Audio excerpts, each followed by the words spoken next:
Alo? A di si? A TikTok, ono vrime curi, di si više? Tu si. Aj čekam. Aj bok.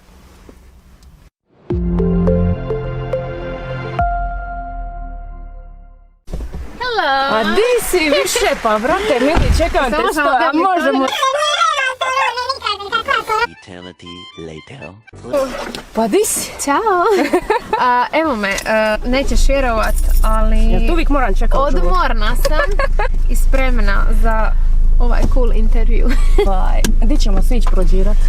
Pa tu, možemo tu da oko Poljuda. Oko Poljuda? Malo, da. Priča se po gradu, a ti voliš nogomet. Pa volim. Mene ti zanima jedna stvar. Šta je offside? Sad ću ja to ovako objasniti. Mislim, bilo bi mi lakše da ima nekakve rekvizite. Znači, moram paziti kako ovo pričanje, jer ako ima vidi, ubit će me ako sam krivo rekla. Ivane, sad slušaj dobro. Znači ovako, kada igrač A tima dodaje svom igraču balun, igrač B tima ne smije, to jest on ne smije biti ispred igrača B tima, jer bi onda bio u offside-u. Ovo je bilo dobro, 20 sekunde. Sam znala da će me ovo pitat, molim lijepo. Je, sad kad ti nisi znala, ja ti namistila sva pitanja. Kad smo već oko Poljuda, sad te moram i to pitat. Može. A ja sam isto čula da ti navijaš za Liverpool. Pa nekako ovo što pratim Ligu prvaka, oni su mi onako, čine mi se kao najkvalitetniji tim. Kako ono, you will never walk alone. Pa čekaj, stani, Engleska, 12 bodova, odmah. Mislim da će svi biti zadovoljni, nogomet, fanovi, svi živi, ali sad vozimo se oko ove naše lipe poljudske ljepotice. I ja te imam pitat, jel ti stvara pressing da svi najbolji rezultati Eurosonga u Hrvatskoj, znači svi najbolji naši rezultati na Eurosongu su ostvarile Splićanke? Pravo ne stvara, čak nisam zapravo od toga bila svjesna. Mislim sad kad mi kažeš da jesu, to je super, mislim da to nešto i govori. A to je da su Splićanke već i tako talentirane i ambiciozne žene koje definitivno znaju zagristi, ja bih rekla. I zapravo ono što sam saznala je da je Danijela Martinović kada je išla na Eurosong, da je Zagreb nije dao ni boda, a to je u mom slučaju bila Rijeka. Super ubrala taj Zagreb i Rijeku ovdje, ali dobro dešava se. Ne, meni je zapravo super koliko je žiri raznoliko glasao, mislim da to puno govori o tome koliko su pjesme bile jake i koliko zapravo je bilo talentiranih izvođača i koliko se ukusi razlikuju. Sunce moru putuje, moje srce luduje, daj mi snage, sveta ljubavi. Čekaj, li istina da je to najviše otpjevani ton na Eurosongu? Zanima me baš jedna ovako neka situacija. Sad spavaš. Večer je 3 sata ujutro i neko te trgne iz sna i kaže ti samo Eurosong. I šta ti prvo padne na pamet? Šta mi prvo padne na pamet? Pa ne znam. Valjda bi se to trebalo dogoditi da bi onda shvatili što mi je prvo palo na pamet. Jesam ja uzbuđena i sve to naravno, za mene je to baš big deal i ostvarenje snova. Mislim, to je takav kliše od rečenice, ali to jednostavno je tako. Ko mala sam to gledala uvijek i uvijek mi je to bilo wow.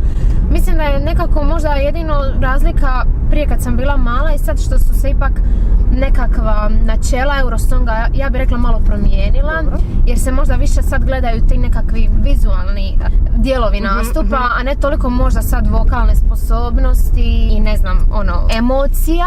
Mislim, ne mogu reći jer zapravo bilo je slučajeva kada bi stvarno pobjedilo čista emocija tipa Portugalac, koji je meni ta pjesma stvarno prekrasna. Ja sam nekako fan i brzih pjesama, ali i balada. Trenutno kada mi neko kaže Eurosong, samo razmišljam o svojoj pjesmi TikTok, jer mislim, zbog nje i idem na Eurosong. Vjerojatno bi mi to bilo prvo kad bi me neko stresa u snu. Mogli bi mi zapivati taj TikTok, šta kažeš? Možemo. Koju ćemo verziju? Šta ti je? Ako ko bude ko krepana mačka, ako čujete nije ona, ne brinite, ja sam. Eto ga, čuli ste. Hear those voices from far away, they help me to escape. I found myself and I'm finally free from your bad love in every stray. TikTok, vrijeme curi, gdje si više usne, grizem sama, jedva dišem tik-tok, vrijeme juri, ne mogu više. Oh no, oh no. TikTok, I'll take you dancing in town with my parade. You think you fancy, please baby don't go, don't go, don't go. Evo, štedimo se malo, ali dobro smo mi to iskombinirali. Jel mogu ići oni Rotterdam back vokal? Možeš, naravno. Dobro, riješili smo sve. Sad ste čuli ste Accident ko back vokal. Tako je. Ako bude upropašten nastup, znate koga kriviti. Ono što je meni bilo fascinantno kad sam gledala nastup, ono prvi put nakon izvedbe, kao wow, kao kako sam ja ovoliko opuštena, znaš, ono, ne djelujem si, nisam si djelovala toliko opušteno dok sam izvodila pjesmu, mislim, osjećala sam se preugodno i bilo mi je toliko zabavno i stvarno sam uživala, ali nisam znala da će se to toliko na van vidjeti. Onaj spontani osmijeh, mislim, toliko ljudi toliko spominje taj osmijeh, tako mi je drago jer uopće nije bio u planu, samo je odjednom se onako stvorio. I to što si sad rekla, to mi je bilo i pitanje, mislim, ja te znam godinama, ja sam stvarno odakle, koja Albi? Nekako se ta energija totalno ispustila. Ja sam znala da imam to u sebi, ali kao nisam znala hoću li biti dovoljno hrabra da to pustim na van. Nekako meni taj stage daje tu moć da možda bude nešto što u privatnosti nemam hrabrosti. Jer ja sam dosta često onaj tip osobe koji će otići u frizera i ono, neće biti zadovoljna s frizurom i reći frizerki da je super i doći doma i početi plakat. Dosta u konfliktima, nekad prije zapravo, sad sam već mijenjam se, ali nekad se prije nisam stvarno znala zauzeti za sebe i nekako samo bi se pokunjila i kao ono, htjela bi da sve bude ok, da ne dolazi do sukoba i onda bi često ono nekako ostala onako nedorečena i ne bi se ono do kraja izjasnila. Kad vidim koliko mogu moćno djelovati na pozornici, kao zašto ne bi ono i u privatnosti, znaš ono. Ne, mislim, stvarno svaka čast Heleni, ono... Ne, ona je imala jako veliki utjecaj na mene. Nije ona mene tukla, nisu to bile takve metode da se razumijemo. Jednostavno, u njoj sam dobila neku figuru starije sestre koja ima dovoljno strogoće da izazove u meni tu nekakvu energiju, a opet s druge strane ima toliko nekakve nježnosti da ono bude tu za mene kao čovjek. Ove godine nemamo toliko ex-EU država na Eurosongu, ali imamo imamo Sjevernu Makedoniju, imamo Sloveniju, imamo Srbiju. Kad bi morala birat nekoga od njih da surađivaš, ko bi to od njih bio? Loko. Da, mislim, meni su one super stvarno. Cure su osvojile region, što se kaže. Dobro izgledaju, dobro imaju karizmu, pjevaju super. Meni je osobno, ja najviše Sanju volim, moram to reći. Ta žena mi je, što liči na Neslihan, to mi je najdraža glumica ikad, beauty idol, što se kaže.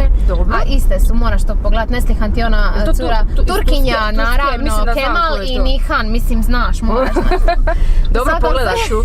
Ne, super su cure i stvarno veselim se, nadam se da ćemo se susretati po hodnicima, s obzirom da imamo mogućnost samo iz hotela što se kaže, kuća posao, kuća. Tako da nadam se da ću ih imati prilike upoznat i nikad se ne znam, možda bude nekakva suradnja. Možda nismo toliko žanrovski bliske, oni su se možda malo više sad okrenuli Balkan popu, a ja bi više onako prema zapadu, što se kaže, ali daleko od toga. Ja prva slušam sve njihove pjesme, da ne kažem kad dođu u klubu lomim čaše i tako dalje. Definitivno moj izbor su Uraganke. Lako ušla sam ja u tvoje vene, osmijeh tvoj me kaže da me želiš koga lažeš. Slatka kao čokomoko, hajde, budi lako. A ja slatka sam i fina, a ti si sam i ja znam da bit će lom, zato hajde budi lako.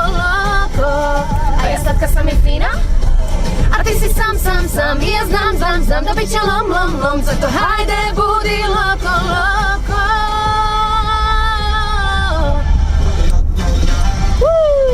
Da si slušaju, jel, apsolutno sve koji te znaju, koji te ne znaju. Mislim, ljudi su te navikli gledat na Voice-u, baladama i prije toga nekako predstavila si se u tom svijetu. Tvoja i prva pisma Imuna na strah. Meni je samo super, oprostite, prekidam, super mi je kako, sjećam se da je bilo komentara kao super da se drže balada, ne bi ona mogla kao iznijeti brzu pjesmu. Znaš, ne moram se ja riječima dokazivat, ali super mi je što, evo, djelima mogu. Da. I baš evo, kad smo se dotakli toga, naravno da i ja čitam komentare i svašta nešto, mislim, to je prirodno.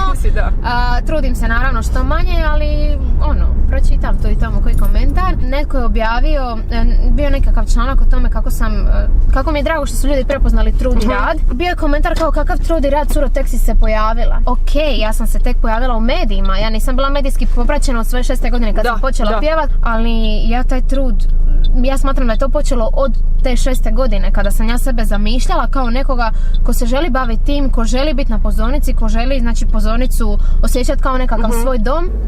Ne dirnu me toliko komentari kao, ne znam, ne sviđa mi se, ima užasnu boju glasa, iritantna je, ja sve to razumijem, znači to mi je totalno prihvatljivo, ali komentari poput, ne znam, curo, ne znaš pjevat, ostavi se za pjevanja, istina.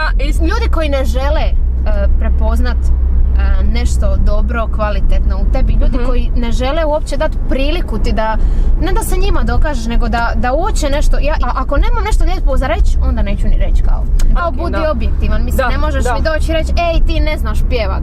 Je. Kao, znaš, to mi je baš onako, samo govor mržnje nekako. Je, pogotovo s ovim internetom, sa svim tim socijalnim mrežama i sa svim ti ljudi nemaju više u neku ruku granicu. Izgubili su tu neku granicu i neku finu notu kako se ponašati prema ljudima. Baš dobro da si krenula pričati o tome, jer imam još jedno pitanje za tebe koje je vezano za to. U slučaju, na primjer, lošeg rezultata na Eurosongu, kako si se odlučila nositi s tim? Može se desiti, evo, ne uđeš u finale jer si u jako teškom polufinalu. Pa mislim da sam ja prva po tom pitanju poprilično realna, što mi je jako bitno, jer ja kao netko ko možda snosi najveću odgovornost kao izvođač koji treba donijeti tu pjesmu, koji treba odraditi taj nastup kako spada. Zapravo javnost jako uzbuđena, da su nakon dugo vremena ljudi zainteresirani zapravo za plasman na Eurosongu i općenito zanima ih kako će izgledati nastup, koje ćemo promjene raditi, puni su ideja i mene to iskreno jako veseli. Ja prva sam bila jedan od onih Eurosong fanova, ali nije nas baš bilo puno, ja bih rekla, u Hrvatskoj. Prijašnjih godina možda nije bio toliki interes za sam Eurosong. I ove godine mi je možda samo zbog toga malo veća odgovornost i malo mi možda više bilo žao što, eto, ne znam, ako ne prođemo naravno u finale ili ako ostvarimo nekakav loš plasman. Ono što ja osobno sebi želim jest da ja budem zadovoljna, da ne žalim ni za čim, da ne bude mogla sam ovaj ton bolje, mogla sam ovaj korak energičnije, mogli smo ovo, mogli smo ono, znači da mi napravimo stvarno sve što je u našoj moći i da ja kao izvođač kojeg su ljudi prepoznali donesem tu energiju. A ovo ostalo, nažalost, nije baš u mojim rukama. Pa je, mi treba ići po meni isto ovako, kao što vidite, smireno, pomalo, nekako bez velikih najava. Ja evo, ekskluzivno tebi otkrivam u ovom intervjuu da mi imamo jedno bombastično pojačanje u timu. Imamo osobu koja nam je falila na Dori. Ali dobro, ipak mislim da svaka priča treba imati nekakvu gradaciju. Pa tako i ova, i mislim da bi bilo nerealno da smo sad postavili, ne znam, nijakakva očekivanja i onda ono što se kaže flop. Mislim da je bolje da idemo onako postepeno i da gradimo priču i to se evo i događa. Dobro. Naime, mi smo službeno potvrdili suradnju sa poznatim čovjekom s Eurosonga koji je scenirao brojne nastupe na Eurosongu. Dobro. Drum roll. A to je Marvin Djetman. Ozbiljno. Da, lažeš. Djetmana ste riješili. Jesmo. Mislim da je on netko ko je falio ovom timu kao kompletna priča. Da zaokruži priču, da nam da nekakav mood board, nekakvu schemu na koju ćemo ići. Znači da možda otkrije nekakve trikove što bi mogli iskoristiti, s obzirom da mi nismo radili nikakav revamp pjesme i unutar tima smatramo da nije bilo potrebno. Mislimo da pjesma stvarno ima svu svoju energiju i sav svoj šarm koji će doći do izražaja. Ono što ja mislim da je ljudima možda falilo, mi možemo nadoknaditi sa scenskim nastupom. Tako je. To je moje mišljenje i mišljenje zapravo mog tima. Zbog toga jesmo uzeli nekoga poput Marvina sa takvim iskustvom, nekoga koji je jako kreativan i tko vjerujemo da neće dozvoliti da to ne bude na nekom nivou. Vjerujemo da će on stvarno dati taj šlag na kraju. Za ljude koji baš nisu toliko upućeni, to je ono vrhunsko ime Eurosonga, čovjek je stavio iza nastupa Rise Like a Phoenix, a svi znamo da je Rise Like a Phoenix i mislim da je zapravo, već smo se naravno svi međusobno čuli, već smo počeli graditi nekakvu priču. Ono što je sigurno što vam mogu otkriti je da ne želimo mijenjati mood pjesme, znači želimo nekako zadržati taj mladenački, poletni, veseli duh, ali možda sa nekako malo jačom energijom. Ne znam kako bi to objasnila, u svakom slučaju definitivno se na veliko radi i evo, drago mi je da sam vam sad imala priliku otkriti taj novi sočni detalj. Nadam se da će vas to razveseliti i ako ste imali bilo kakve sumnje da će vam to otkloniti. Moram pohvaliti našeg prijatelja Švicarca. Pjesma je baš zanimljiva. Da. Spot je jako zanimljiv, malo me posjeća na Interstellar film. Da, vizuali su baš slažem se. A to je meni jedan od dražih filmova, tako da good job. I ima te falsete, baš prekrasne stvari. Francuska ove godine je moj osobni favorit. Da, iako sam nekako baš bila stava da ove godine mora pobijediti brza pjesma, mislim možda i hoće, nikad se ne zna. Ona me nekako najviše kupila jer od svih tih pjesama, znači ja sam na tu ženu, ja čim sam čula, ja sam od glave do pete bila naježena. To je neka, ne znam, baš neka emocija, još je onako cijela nekako neopterećeno djeluje, jako je simpatična i baš je donijela pjesmu, tako da to je možda moj osobni favorit što se balada tiče. Od brzih pjesama se nekako ne mogu odlučiti, ne znam, jako mi se zapravo sviđa Loko. Nije mi loša ova mala Grkinja. Stefanija? Da, zanimljivo mi je to, recimo možda mi se kod nje čak više sviđa spot jer su spojili tu grčku mitologiju sa modernim zvukom, to mi je jako fora i dosta onako originalno. Ona nije s nama u polufinalu. Nije, nisu. U svakom slučaju od naše polufinala mislim da je kod nas zapravo slučaj da su više nekako jaka imena. Tako je. Država. Meni kaže Branimir, ti si rođena pod nekom sretnom zvijezdom. Čak mi je stric došao da mu idem kupiti narukvicu i ja govorim kao, pa tata, zašto ne možeš ti otići? Ne, stric je rekao da ti donosiš sreću i da ti moraš kupiti narukvicu. Dobro. Srećonoša. A dobro, kad si već kod obitelji, sve to šta baba kaže? Joj, baba je legenda. Sada je...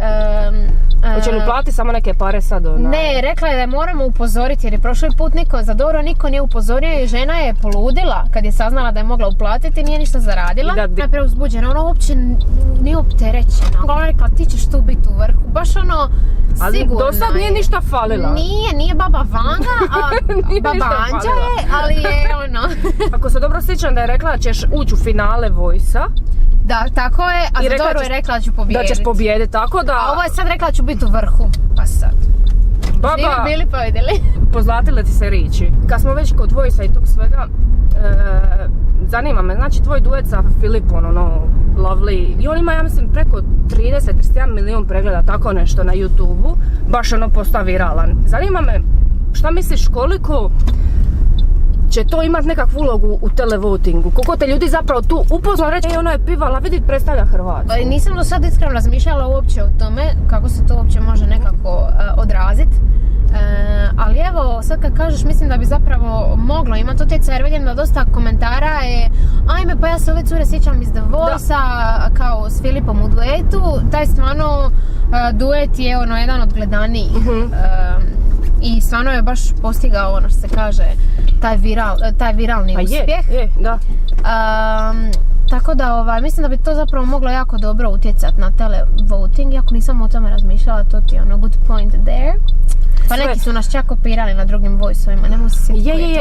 Kopirali su te The Voice USA. Da. Strani izvođač i jedan domaći izvođač.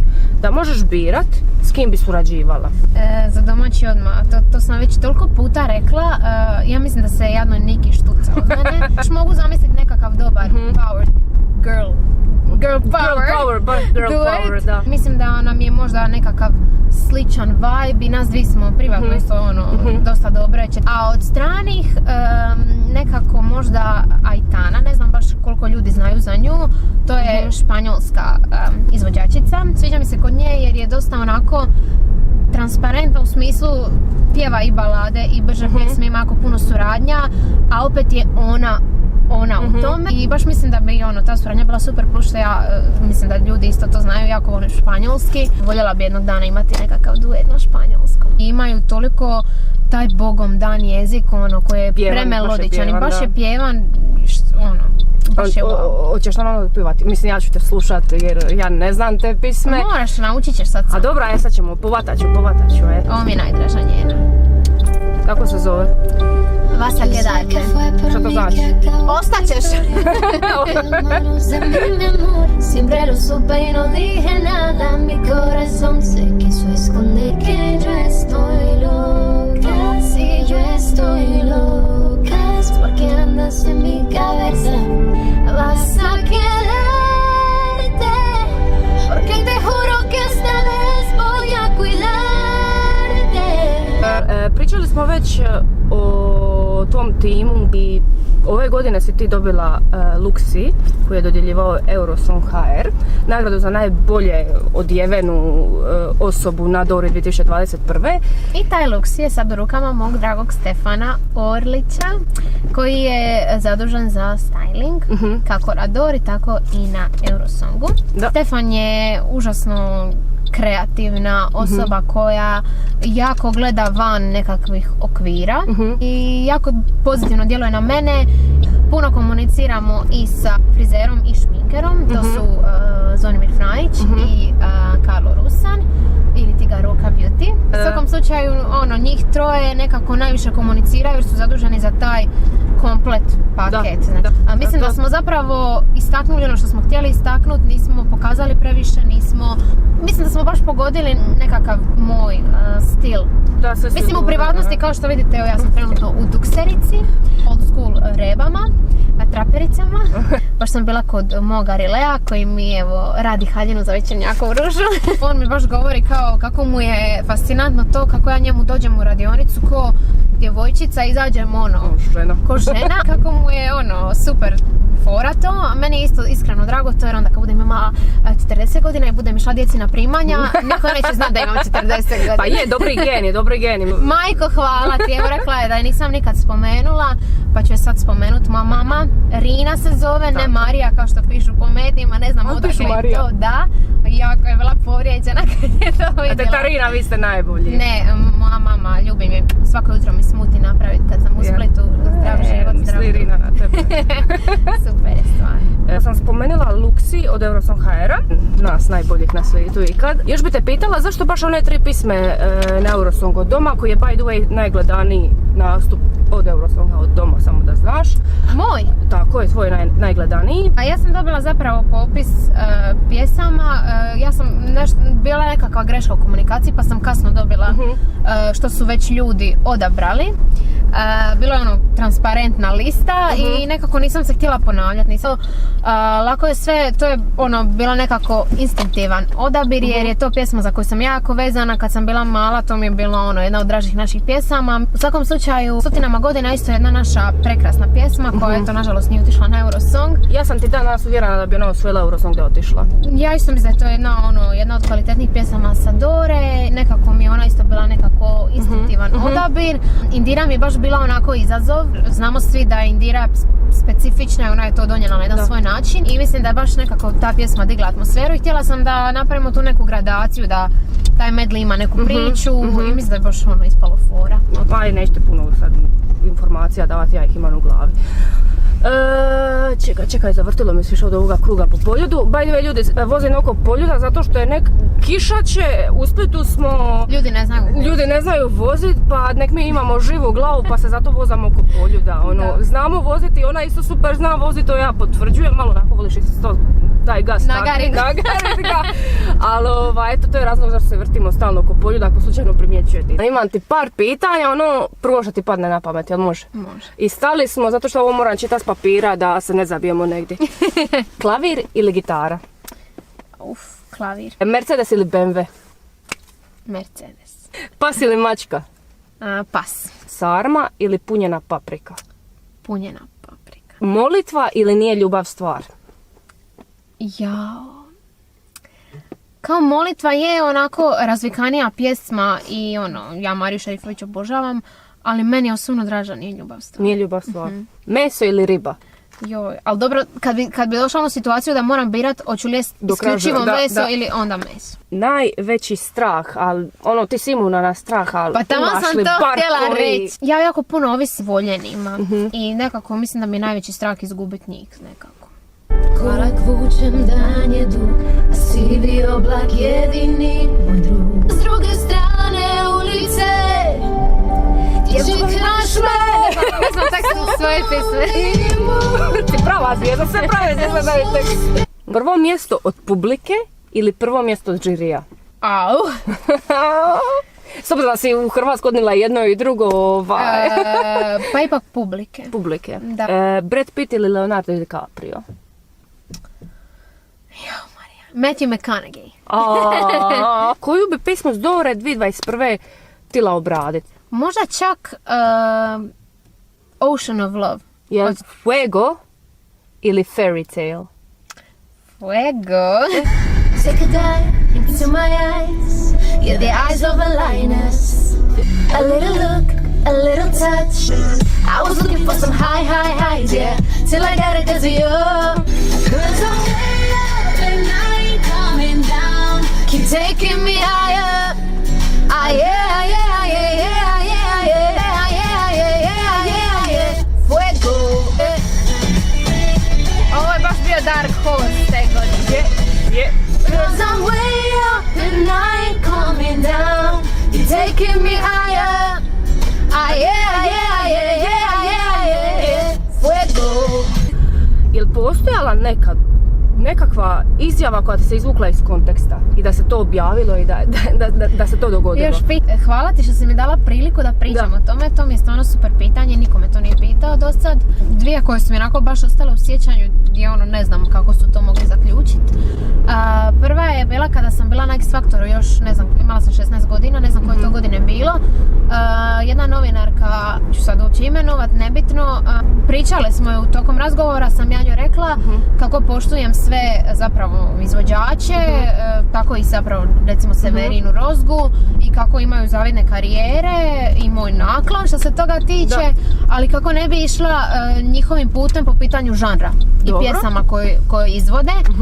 I osvanuo je naslov Albina Grčić izjavila je da nikada u životu ne bih pjevala Severinine i Rozgine pjesme, što ne da nije istina jer sam ih ja nekoliko puta pjevala kad sam bila manja, tako da to mi je bilo presmiješno i uopće mi je bilo glupo da se tako nešto napisalo. Još jedna je bila izjava, bio je naslov mom dečku uopće nije ugodno što me gledaju, nešto tako, ne znam iz kojeg konteksta je to izvučeno. Dečko i ja imamo jako dobar odnos, jako smo zdravi po tom pitanju. On je svjestan kakva je priroda mog, mislim neću reći posla, ali ovoga što radim, u čemu uživam. Ja stvarno, evo, otkad je cijeli ovaj hype oko Dore i još od Voice-a nisam imala ni jedan neugodan ulet s muške strane. Svima sam dala do znanja da sam sretno zaljubljena, da sam, vjerujem, normalna, pristojna cura. I zapravo činjenica da nisam imala ni jedan takav upad, niti ni jednu takvu insinuaciju, govori o tome koliko mi imamo normalan odnos i koliko on ima povjerenja u mene, ja u njega je obrnuto, tako da mi je to isto bilo onako malo apsurdno, ali bože moj, mislim da se moram naviknuti na takve stvari, ali drago mi je evo da imam priliku se razjasniti po tom pitanju. I na što sam te htjela pitat? Kad pobjediš na Eurosongu, jer bože, mi svi vjerujemo u tebe. Split 2022. ili Zagreb 2022. Pazi kako ćeš. Poljud 2022. Sad bi vam okrenula da vidite. A tu smo. Možda prvi put u povijesti Eurosong bude na otvorenom. Poljud. To je potpisujem Poljud. Super, baš mi je bilo lipo s tebom. Baš smo se malo provozali, prođirali, s tobom, popričali. mislim, žalosno što nas je ovo natjeralo da se vidimo, mislim natjeralo. Ona srećom zna u kakvim sam ja sad dramama i koliko idem gore, dole, vamo, tamo, tako da mi ona to ne zamira, ali mi smo stalno online, ona me izvještava koja sam na kladionicama i ona me stvarno puni pozitivnom energijom. Treba svašta ni čitat. Slažem se i hvala i tebi i ekipi iz Eurosong HR što su organizirali ovo slatko druženje. Baš mi je bilo ugodno i super mi je što sam s tobom imala priliku to napraviti jer se znamo 100 godina i s tobom sam opuštena i pitala si me stvarno jako neke kreativne stvari. Mislim da to niko do sad nije iskoristio, tako da mislim da ste dobili jednu dobru ekskluzivu. Da, mislim, meni je predrago da si pristala na ovaj naš mali sastanak. Hvala ti puno što si bila dio ove naše emisije Carpool Karaoke i želimo ti puno sreće u Rotterdamu. Hvala. Uglavnom, kako Vivijevci kažu, yes honey, slay, let's do this. Slay queen. Tako je, a nama ti je TikTok, idemo. Tako da, ne znam, to ti je sad jedna novost, to ti je naš pozdrav. Slogan. Slogan, TikTok, idemo. TikTok, idemo. Do Rotterdama. To je to.